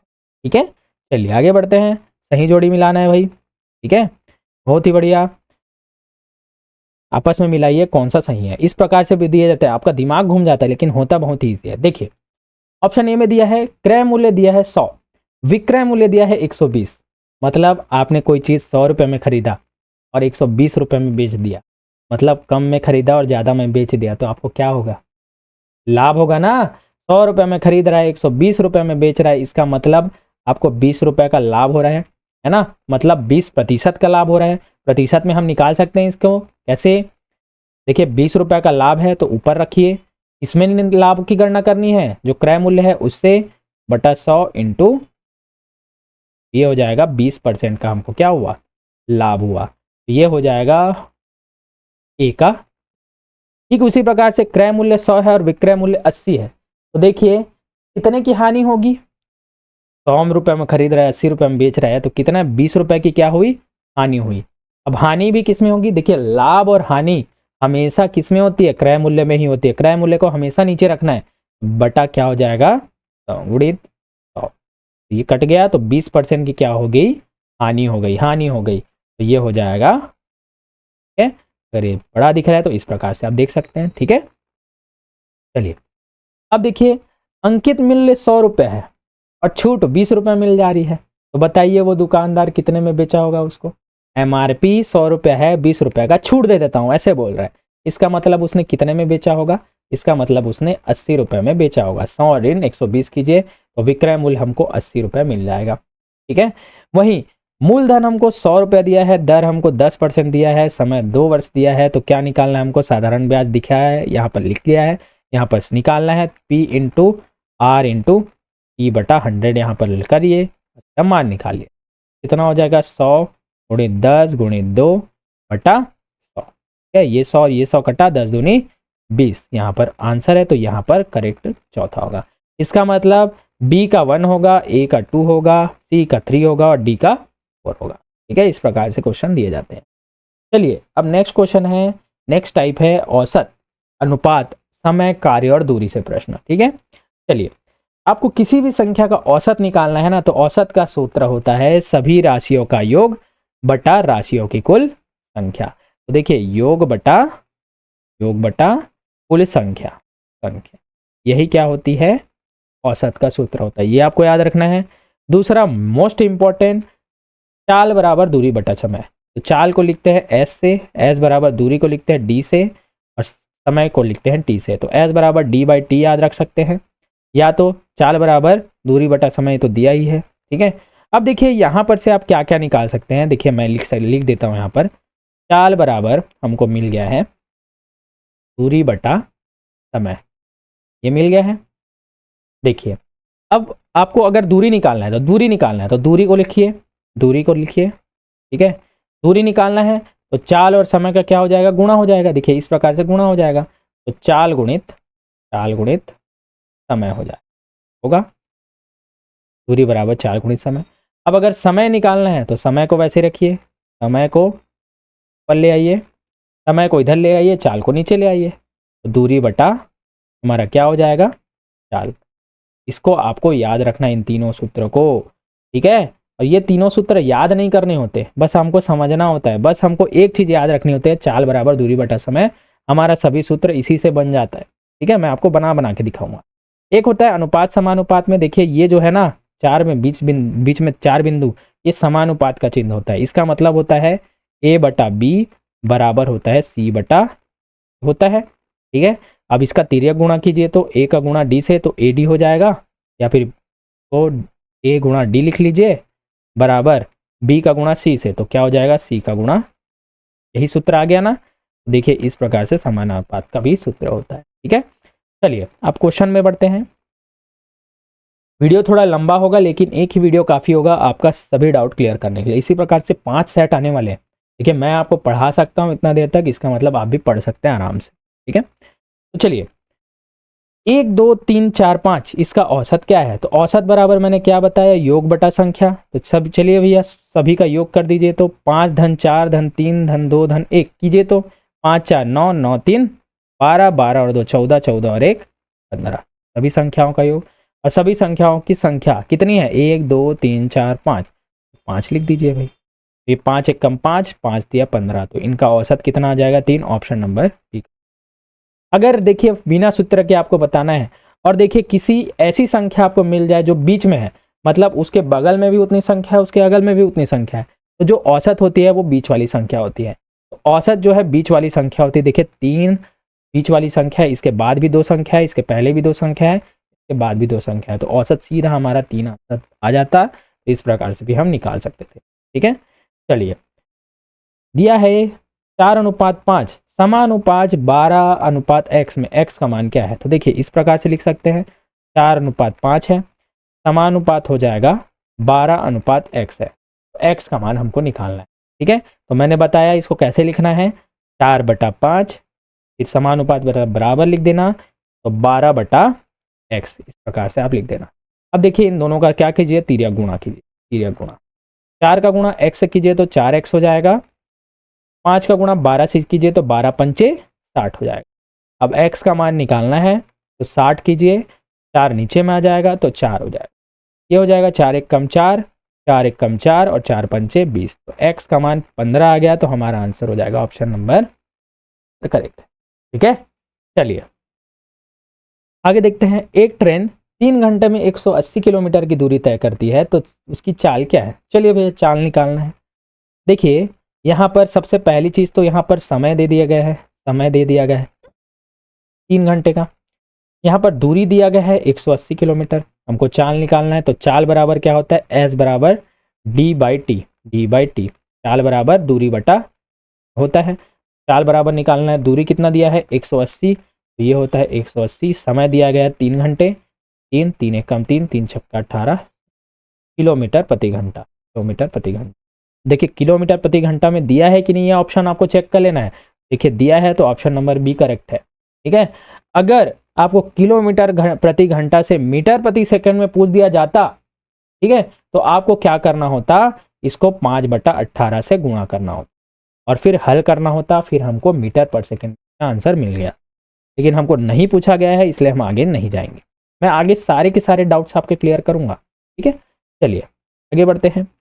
यदि 10 किताबों का मूल्य 200 रुपये है तो एक किताबों का मूल्य क्या होगा? तो देखिए, इसको वैसे तो बहुत ही इजी सॉल्व कर सकते हैं, लेकिन इसको चॉकलेट मेथड से मैं बताऊंगा। जैसे कि आपको बोला जाता है 2 रुपए में 10 चॉकलेट आते हैं, तो 1 रुपए में कितने चॉकलेट आएंगे? क्या करूंगा मैं, 1 रुपए में कितने चॉकलेट आएंगे, तो क्या करूंगा, 10 को वैसे का वैसे लिखूंगा, जो उसका मान है उसको नीचे लिखूंगा, और जिसका मान निकालना है उसको गुणा कर दूंगा, ठीक है। तो इस प्रकार से 2 1 कम 2, 2 पंचे 10, 5 का गुणा 1 से कीजिए तो 5, 2 रुपए में 10 चॉकलेट तो 5 रुपए में, ठीक है। जैसे बोला जाए 5 रुपए में 15 चॉकलेट, 5 रुपए में 15 चॉकलेट, तो 2 रुपए में कितना चॉकलेट, ये आपको निकालना है। तो क्या कीजिएगा, 15 को वैसे का वैसे, बटा में क्या आ जाएगा 5, और फिर जो संख्या दी गई है, जितना पूछा गया उसको गुणा कर दीजिएगा। हाँ, 5 1 कम 5, 5 दिया 15, 3 दूनी है हमारा आंसर। 2 रुपए में 6 चॉकलेट आएंगे। इसको आपको याद रखना है, ये तो बेसिक है। हर प्रश्न इसी प्रकार के मेथड से बनेगा, बहुत ही आसान होता है, ठीक है, वरना लंबा हमको करने का टाइम ही नहीं होता। देखिए इसी प्रकार से दिया गया है 10 किताबों का मूल्य 200 रुपये है, तो 10 किताबों का मूल्य कितना है, 200 रुपये। तो एक किताब का मूल्य कितना होगा, एक किताब का मूल्य क्या हो जाएगा, 200, जो उसका मान है उसको नीचे, जिससे पूछा गया है उसको गुणा, ठीक है। क्योंकि एक है तो गुणा करने की जरूरत नहीं थी, फिर भी मुझे आपको समझाना है इसलिए मैंने किया है। ये शून्य कटा तो 20 का गुणा 1 से कटा तो कितना आएगा, 20 रुपये। तो हमारा आंसर ऑप्शन नंबर बी यहाँ पर करेक्ट होगा, ठीक है। अब आपको आगे पता चलेगा मैंने इस मेथड को क्यों बताया, ठीक है। चलिए, दिया है राम एक काम को 5 दिन में करता है, तो वह एक दिन में कितना काम करेगा? चलिए, दिया है एक काम को वो 5 दिन में करता है, 5 दिन, ठीक है। तो एक दिन में पूछा है, तो देखिए एक काम को 5 दिन में कर रहा है, इसका मतलब मैं इस प्रकार से उल्टा भी तो इसको बोल सकता हूँ। उल्टा क्या बोल सकता हूँ कि राम 5 दिन में एक काम करता है। क्या कोई अंतर आएगा? नहीं ना, एक काम को 5 दिन में करता है, या फिर ये बोल सकता हूँ 5 दिन में एक काम करता है, दोनों का मतलब तो सेम हुआ। तो यहाँ पर से हम निकाल सकते हैं 5 दिन में एक काम करता है, तो एक दिन में वो कितना काम करेगा, एक दिन में वो करेगा, देखिए 1/5 गुणा जो 1 है, 1 कर दीजिए। ये मैं जानबूझ के 1 का गुणा करके बता बाद ताकि आपको बाद में कंफ्यूजन ना हो। सीधा हमारा उत्तर आ जाएगा 1/5। 1 का गुणा नहीं करता भी तो चलता, 1/5 क्या है काम होगा, तो आंसर हो जाएगा ऑप्शन नंबर बी है, एक दिन में वो 1/5 काम करेगा, ठीक है। चलिए आगे बढ़ते हैं। 10 और 20 का औसत क्या है भैया? 10 और 20 का औसत बहुत ही शानदार, क्या है, बस जोड़ना है और भाग देना है। तो औसत क्या होता है, सभी संख्याओं का योग, 10 धन 20 बराबर क्या हो जाएगा 30, और बटा संख्या, कितनी संख्या है 1 और 2, तो 2 लिख दीजिए, तो हमारा आंसर हो जाएगा 15 हमारा आंसर होगा, तो ऑप्शन नंबर बी, ठीक है। चलिए, एक कक्षा में लड़कों और लड़कियों का अनुपात 2:3 है, यदि कुल 50 छात्र हैं तो लड़कियों की संख्या क्या है? देखिए बेसिक भी बताऊंगा और शॉर्ट ट्रिक भी बताऊंगा। ऐसे चलिए, हमको क्या है, बेसिक से मैं बताता हूँ। सबसे पहले लड़कों और लड़कियों का अनुपात है, तो देखिए बॉय और गर्ल लिख दिया, 2:3 है, तो माना इनकी संख्या कितनी है, 2x और 3x, इस प्रकार से x मान लिया कीजिए। यदि कुल संख्या 50 है, इसका मतलब दोनों को जोड़ेंगे तो उसकी संख्या 50 मिल रही है, इसका मतलब 2x धन 3x बराबर हमको दिया गया है 50 है, क्योंकि संख्या दी गई है। जोड़िए भैया, तो ये कितनी हो जाएगी, 5x बराबर 50, x बराबर क्या हो जाएगा 50/5। चलिए भाग दीजिए, 5 1 कम 5, 5 1 कम 5 0, तो x बराबर कितना आया 10 आया, ठीक है। अब पूछा गया है लड़कियों की संख्या, तो लड़कियों की संख्या कितनी दी गई है 3x, तो g बराबर कितना दिया गया है 3x, तो x के जगह में 10 रख दीजिए, 3 गुणा 10 बराबर हमको क्या मिल गया 30, ठीक है।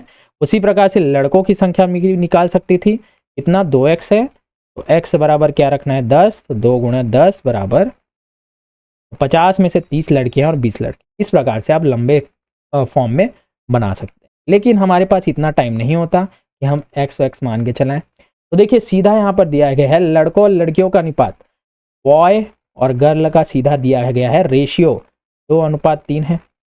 इसका मतलब दोनों का योग दिया गया है और 50 दिया गया है। तो दोनों का योग मतलब अनुपातिक 5 का मतलब वैल्यू कितना दिया गया है, 50 दिया गया है ना, ठीक है। तो हमको क्या निकालना है, लड़कियों की संख्या, मतलब हमको अनुपातिक 3 का मान निकालना है, 3 का मान निकालना है। तो देखिए चॉकलेट मेथड से ये हो जाएगा 50 बटा क्या हो जाएगा 5, और जिसका निकालना होता है उसको गुणा गुणा। तो क्या हो जाएगा 5 एकम 5, 5 एकम 5, 10, 10 या, देखिए कहाँ इतना बड़ा और कहाँ इस छोटे से में इसका आंसर आ जाता है, ठीक है। तो इस प्रकार से हमारा आंसर आ जाता है। अगर लड़कों की संख्या पूछी जाती, देखिए 5 का वैल्यू, अनुपातिक 5 का वैल्यू कितना है, 50 दिया है।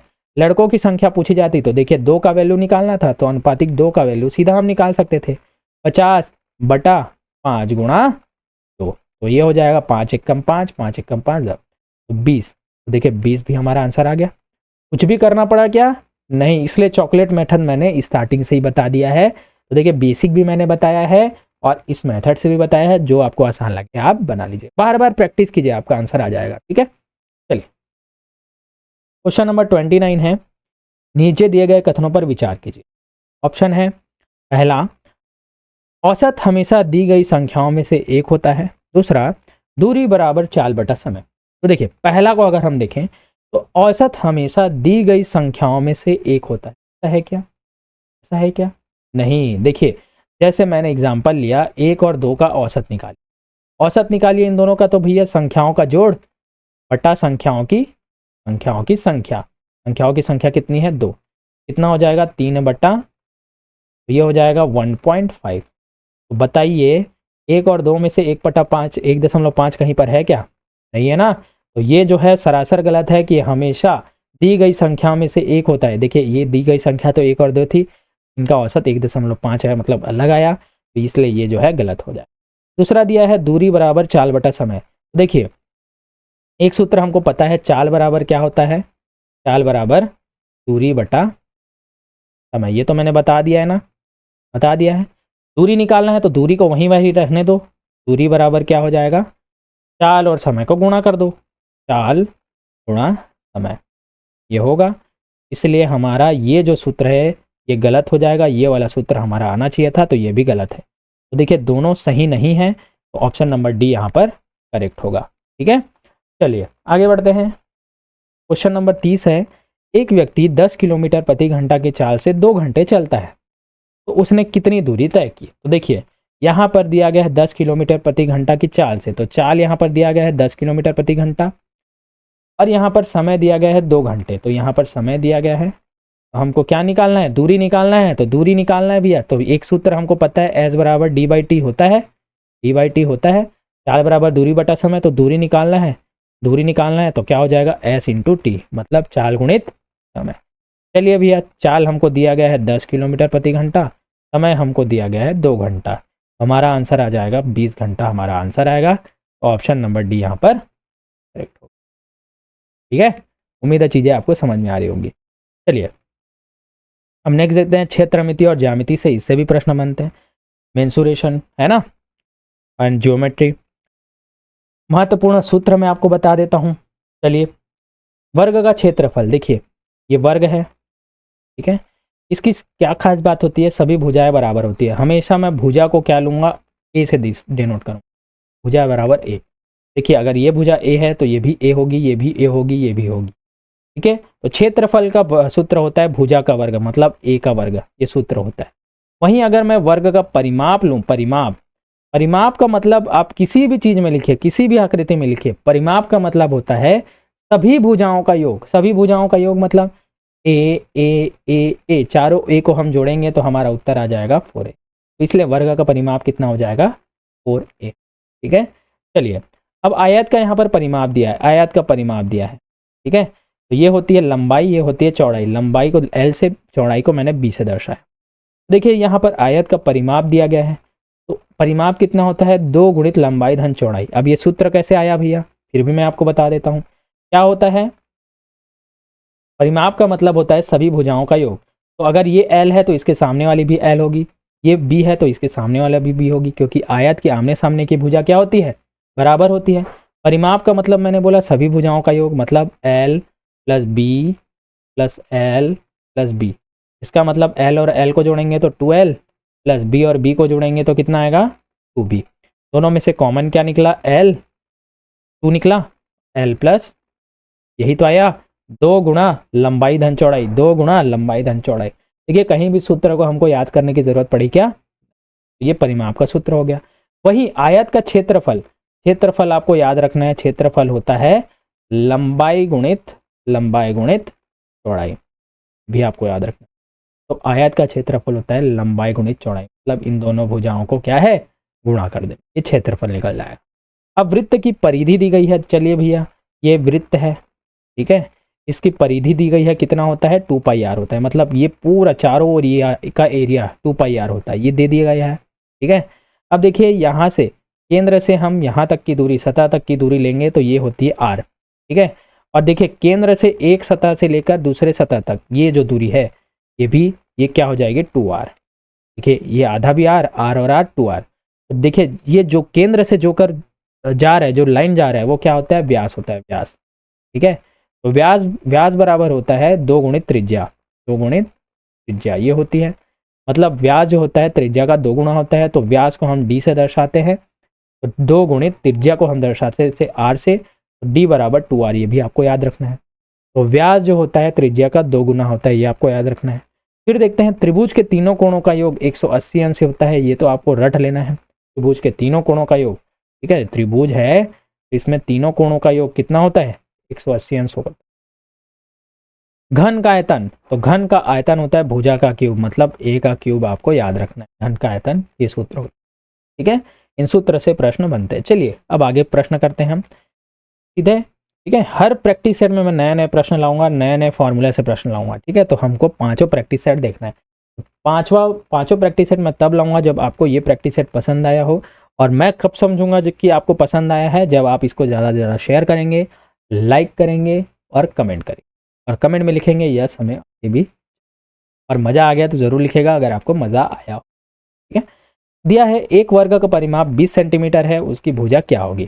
तो देखिए भैया एक वर्ग मैंने ले लिया, ठीक है, इसका भुजा परिमाप दिया है, तो वर्ग का परिमाप देखिए भुजा होती है, ये भुजा सभी भुजाएं बराबर होती है, तो ये तो पता ही है। तो इसका परिमाप क्या हो जाएगा 4a। 4a का मान हमको दिया गया है कितना 20 सेंटीमीटर, तो इसके परिमाप का मान दिया गया है हमको 20 सेंटीमीटर। भुजा का मान निकालना है, मतलब a का मान निकालना है, तो a बराबर कितना हो जाएगा 20/4, तो 4 एकम 4, 4 पंचे, भुजा का मान हमको 5 मिल गया, तो हमारा answer option number b correct.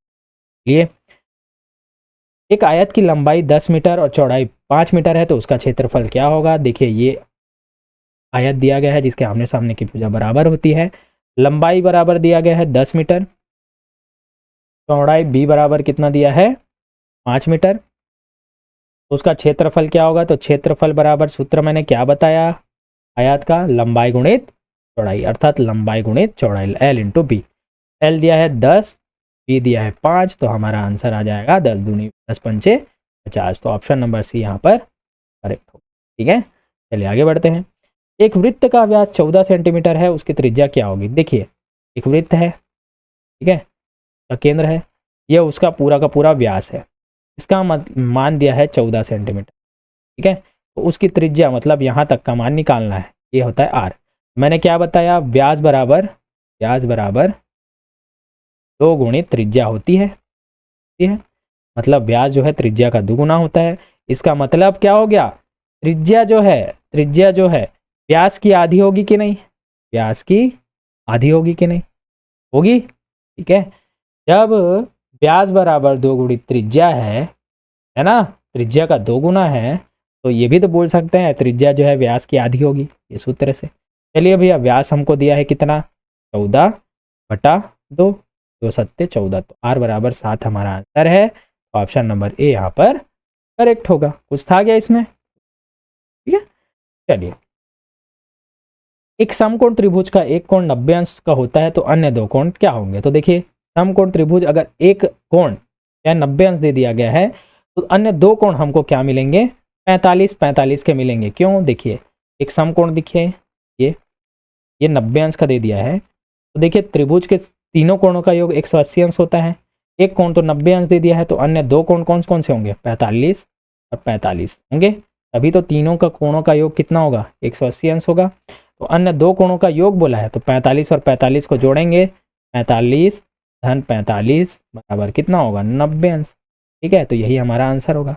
अगर इस प्रकार से नहीं समझ में आएगा और मैं बेसिक से बताता हूँ, ये कोई समकोण त्रिभुज है, ठीक है, इसका मान 90 अंश है, इस कोण का मान, इस कोण का मान x मान लिए, इस कोण का मान भी x मान लिए, हमको पता नहीं है। ठीक है, चलिए अब हमको पता है त्रिभुज के तीनों कोणों का योग कितना होता है, 180 अंश, मतलब इन सभी को जोड़ दीजिए, x प्लस एक्स, ठीक है, प्लस क्या हो गया 90 अंश बराबर क्या हो जाएगा 180 अंश। ठीक है, तो ये हो जाएगा 2x, या फिर इसे क्या करेंगे, ये कोण को y मान लेता हूँ, है ना, ऐसे नहीं समझ में आया तो x प्लस वाई दोनों कोण अलग अलग मान लेता हूँ मैं। तो x प्लस वाई का मान कितना हो जाएगा, 180 माइनस 90, तो ये हो जाएगा 90 डिग्री, अर्थात अन्य दो कोणों का योग कितना आ गया, 90। तो इसलिए भी हमारा आंसर इस प्रकार से आ सकता है। तो देखिए बेसिक भी मैंने बता दिया, ट्रिक भी मैंने बता दिया, जो आपको पसंद आए आप उसको ले लीजिएगा। नेक्स्ट क्वेश्चन है, 4 सेंटीमीटर भुजा वाले घन का आयतन क्या होगा। चलिए भैया, मैंने बताया घन का आयतन का सूत्र क्या है, घन का आयतन, आयतन सीधा सूत्र क्या होता है, भुजा का क्यूब, मतलब ए का क्यूब। ठीक है, ए का क्यूब। चलिए भुजा दी गई है 4, 4 का क्यूब हमको करना है, इसका मतलब 4 को हमको 3 बार गुणा करना है। ठीक है, तो क्या हो जाएगा, 4 चौक 16, 16 चौक 64 हमारा आंसर आ जाता है। तो ऑप्शन नंबर डी यहाँ पर करेक्ट हो जाए। ठीक है, चलिए अब सही जोड़ी मिलाने से क्वेश्चन है ना, चलिए सही जोड़ी मिलाइए भैया। दिया गया है, पहले दिया है समकोण, फिर न्यून कोण, फिर अधिक कोण, फिर सरल कोण। देखिए समकोण क्या होता है, समकोण जिसमें कोण का मान क्या होता है, 90 अंश का बनता है, 90 अंश का कोण बनता है, ये क्या होता है, समकोण होता है। ये आपको याद रखना है, ये 90 अंश का कोण बना, तो ये क्या कहलाता है, समकोण। तो 90 अंश का कोण किसमें दिखा है, तो देखिए ऑप्शन नंबर 2 में, तो समकोण 90 अंश का कोण। न्यून कोण क्या होता है, न्यून कोण का मान होता है जिसका कोण 90 अंश से कम हो, वो क्या होता है, न्यून कोण होता है। तो देखिए 90 अंश से कम का कोण किसमें दिया है, ऑप्शन नंबर ए में, न्यून कोण हो गया। अधिक कोण क्या हो गया, जिसका कोण 90 अंश से अधिक हो वो क्या होगा, अधिक कोण हो जाएगा। तो ऑप्शन नंबर ये हो जाएगा, सी का 4 हो जाएगा।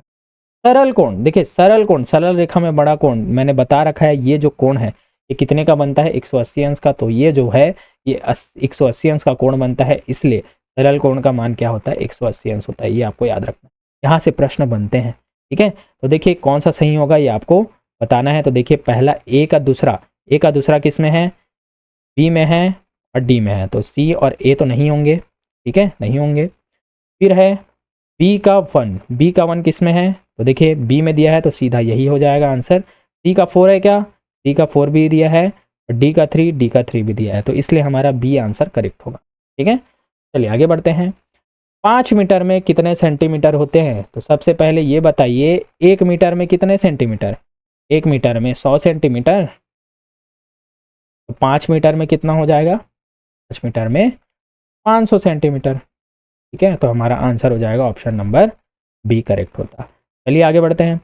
एक वर्ग का क्षेत्रफल 49 वर्ग सेंटीमीटर है, उसका परिमाप क्या होगा। देखिए एक वर्ग है, इसका क्षेत्रफल दिया है, इसकी भुजा दी गई है ए सभी होती है ना। तो देखिए वर्ग का क्षेत्रफल का सूत्र क्या होता है, क्षेत्रफल का सूत्र होता है, क्षेत्रफल बराबर यहाँ पर दिया गया है 49, क्षेत्रफल का सूत्र क्या होता है, ए का वर्ग होता है कि नहीं, ए का वर्ग होता है। चलिए इसे मैं जूम कर लेता हूँ, ए का वर्ग होता है ना, ए का वर्ग बराबर यहाँ पर दिया गया है 49। अब देखिए वर्ग को जब मैं इधर पक्षांतर करूंगा, तो ये बन जाता है करनी, सॉरी वर्गमूल। ठीक है, वर्ग को इधर पक्षांतर करके वर्गमूल बन गया। तो देखिए 49 किसका वर्गमूल है जी, 49 है 7 का वर्गमूल, इसका मतलब 7 को आप 2 बार गुणा करेंगे तो 49 आएगा, तो ए का मान 7 आ गया। अब देखिए परिमाप है, परिमाप हमको निकालना है, परिमाप का सूत्र क्या होता है, परिमाप वर्ग का परिमाप का सूत्र क्या होता है, सभी भुजाओं का योग जोड़ दीजिए भैया, ए, तो ये हो जाएगा 4a, तो ये हो जाएगा 4 गुणा 7, तो 7 चौक 28 हमारा आंसर आता, तो ऑप्शन नंबर डी यहाँ पर करेक्ट है। ठीक है, चलिए आगे देखते हैं। वृत्त की सबसे बड़ी जीवा को क्या कहते हैं, बहुत ही शानदार। देखिए ये है वृत्त, देखिए एक होता है व्यास, एक होता है जीवा। तो जो व्यास होता है ना वो केंद्र से जाती है, केंद्र से जाती है और दोनों सतहों को मिलाती है। तो ये जो है ये व्यास है, ठीक है। ये जो है ये जो केंद्र से जाए ये क्या है, व्यास है। ये सभी क्या है, व्यास के बारे में ले रहा हूं मैं, व्यास, सभी व्यास है। अब जीवा क्या होती है, जीवा ये क्या होती है, इसमें क्या है, जो लाइन है केंद्र से नहीं जाती बल्कि दोनों सतहों को छूती है। तो देखिए ये जो है जीवा है, दोनों सतहों को छू रही है। ये जो है जीवा है, जीवा है, ये भी जीवा है, ये वृत्त का केंद्र है। यहाँ से भी एक लाइन गई, ये भी है, ये भी है, ये भी है। तो इसका मतलब वृत्त की सबसे बड़ी जीवा को क्या कहते हैं, देखिए ये जो है बीच में जा रही है ये सबसे लंबी है, जो केंद्र से जा रही है ये सबसे लंबी होगी, ठीक है।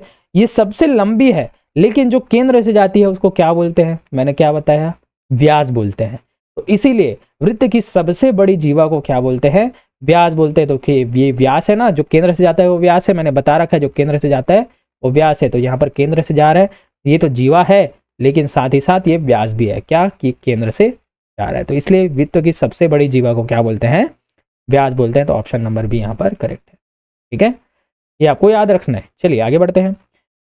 यदि किसी आयत का परिमाप 30 मीटर है और लंबाई 10 मीटर है तो उसकी चौड़ाई निकालनी है भैया। चलिए यह है, माना इस प्रकार से कोई आयत है ना, इसका परिमाप दिया गया है 30 मीटर। तो देखिए आयत का परिमाप दिया गया है, परिमाप 30 मीटर दिया है, ठीक है। इसकी लंबाई दी गई है 10 मीटर, मतलब L बराबर इसका 10 मीटर दिया है, तो B का मान हमको निकालना है। चलिए परिमाप का सूत्र क्या होता है आयत के, तो आयत का परिमाप का सूत्र होता है 2 गुणा लंबाई धन चौड़ाई, ये होता है, ये बराबर हो गया 30, ठीक है। 2 को इधर पक्षांतर कर दीजिए तो ये हो जाएगा L प्लस B बराबर 30/2, मतलब ये हो जाएगा 2 1 कम 2, 2 1 कम 2, 2 पंचे 15, तो L प्लस B बराबर 15। अब देखिए L का मान तो 10 दिया है, तो सीधा 10 को यहाँ रखिए ना भैया, 10 धन B बराबर क्या हो जाएगा 15। B का मान हमको चाहिए तो B को वहीं रखने दीजिए, 10 को इधर पक्षांतर कर दीजिए तो ये हो जाएगा 15, 10 इधर आके ऋण हो गया, तो ऋण 10 बराबर हो जाएगा 5। B का मतलब मान हो गया 5 मीटर, तो हमारा आंसर हो जाएगा ऑप्शन नंबर बी, यही तो चौड़ाई थी, ठीक है। कुछ था क्या इसमें, नहीं ना। चलिए अब मिक्स्ड क्वेश्चन देखते हैं, सबका मिक्स वाला देखते हैं किस प्रकार से बनेगा, ठीक है।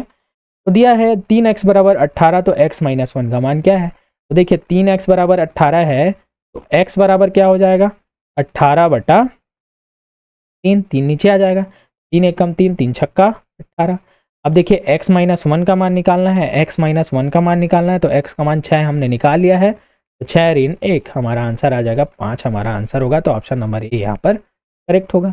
नेक्स्ट देखते हैं 2 घंटे में कितने सेकंड होते हैं। देखिए 2 घंटे में कितने सेकंड होते हैं, तो सबसे पहले घंटा को जानने से पहले ये बताइए मिनट में कितने सेकंड होते हैं। तो देखिए 1 मिनट में कितने सेकंड होते हैं, 60 सेकंड।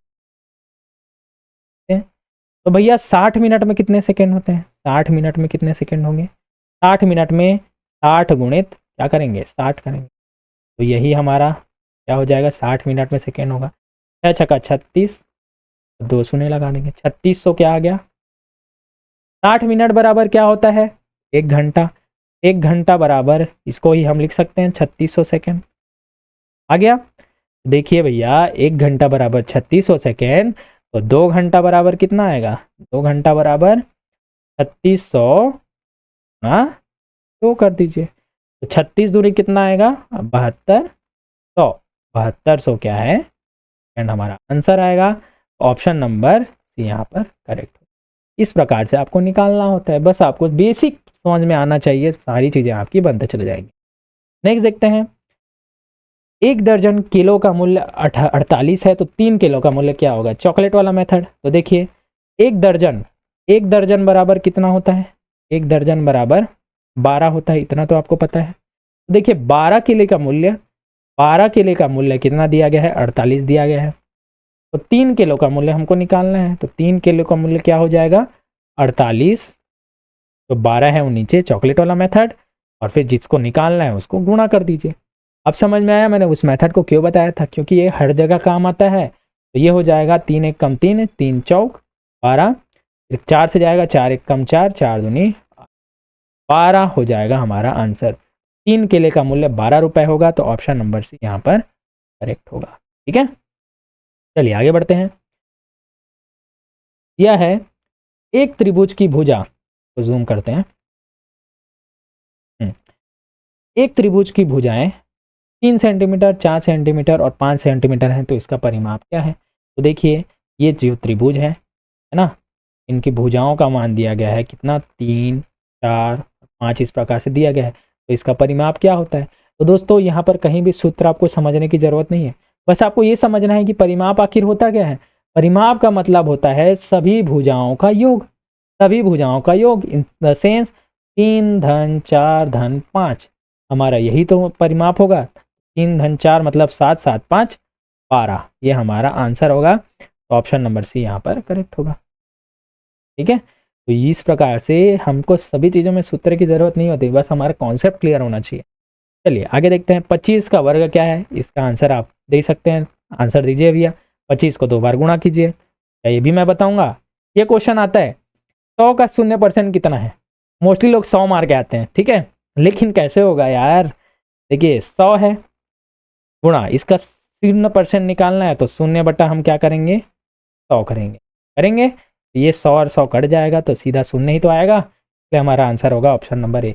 100 का 0% क्या हो जाएगा? 100 ही होगा। किसी भी संख्या का 0% 0 ही होता है। ठीक है, ये आपको याद रखना है, 100 मार के आते हैं मोस्टली लोग। नेक्स्ट देखते हैं, एक समबाहु त्रिभुज का प्रत्येक कोण कितने डिग्री का होता है? देखिए समबाहु त्रिभुज का मतलब क्या होता है? समबाहु नाम से स्पष्ट है, जिसकी सभी बाहु समान है, इसका मतलब ये भी बराबर है, ये भी बराबर है, ये भी बराबर है। तो इसमें क्या होता है, सभी कोण भी क्या होते हैं, बराबर होते हैं। तो ये भी 60 डिग्री होगा, ये भी 60 डिग्री होगा, ये भी 60 डिग्री होगा। क्यों? क्योंकि सभी तीनों भुजाओं का योग क्या होता है, 180 होता है। तो 180/3 अगर हम निकालेंगे ना, 3 छक्का 12, ठीक है, 3 छक्का 18, तो 60 डिग्री हमारा आंसर आएगा। तो समबाहु त्रिभुज के प्रत्येक कोण का मान कितना होता है? 60 डिग्री, तो हमारा आंसर हो जाएगा ऑप्शन नंबर। ठीक है, अब यदि देखिए रीजनिंग से क्वेश्चन है, यदि आज सोमवार है तो 7 दिन बाद कौन सा दिन होगा? इसका आंसर आप लोग देंगे, बहुत ही ईजी है। ठीक है, रीजनिंग से भी प्रश्न इस प्रकार से बन सकते हैं मैथ के कॉन्टेक्स्ट में। ठीक है, देखिए 49 है, 100 में से 10 को कितनी बार घटाया जा सकता है? बहुत ही शानदार क्वेश्चन है, मोस्टली लोग इसको गलत करते हैं। मोस्टली लोग 9 मार के आएंगे या 10 मार के आएंगे।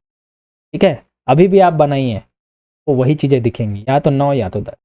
देखिए 100 में से 10 को कितनी बार घटाया जाता है, ये बोला है।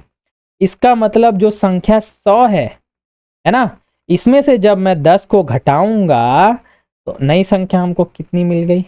90 मिल गई। इसका मतलब जो मूल संख्या थी 100, ये तो अब 100 नहीं रहा, अब तो 90 रहा। इसका मतलब 100 में से 10 को सिर्फ और सिर्फ एक बार घटाया जा सकता है, एक बार, क्योंकि अगर एक बार घटा दिया उसके बाद दूसरे में वो क्या बन गया? 90। 90 से हमको कुछ लेना है क्या? नहीं, तो इसलिए हमारा आंसर आ जाएगा ऑप्शन नंबर डी, यहाँ पर करेक्ट होगा। ठीक है, तो 100 में से 10 को केवल और केवल एक बार घटाया जा सकता है। चलिए, और नहीं है, इतना ही क्वेश्चन था। ठीक है, एक क्वेश्चन शायद हम खा गए, आगे हम और करेंगे 50 प्रैक्टिस सेट का। ठीक है, तो उम्मीद है आपको चीज़ें मज़े आए होंगे और अच्छा लगा होगा। इस प्रकार से हम धीरे धीरे लेवल बढ़ाएंगे, और उम्मीद है हर किसी को ये जो है क्वेश्चन समझ में आएंगे, सबका बेस क्लियर हो गया होगा। देखिए मैंने आपके लिए मेहनत की है, अब आपका काम बनता है कि मेरी मेहनत का फल आपको देना होगा। ठीक है, फल इन द सेंस ज़्यादा से ज़्यादा शेयर करना होगा, वीडियो लाइक करनी होगी, अगर पसंद आया हो तो कमेंट कीजिए कि हाँ यार पसंद आया, हमको आगे और चाहिए। ठीक है, तो चलिए दोस्तों, आज के मेरी वीडियो पर बने रहने के लिए धन्यवाद। मिलते हैं अपने नेक्स्ट वीडियो में।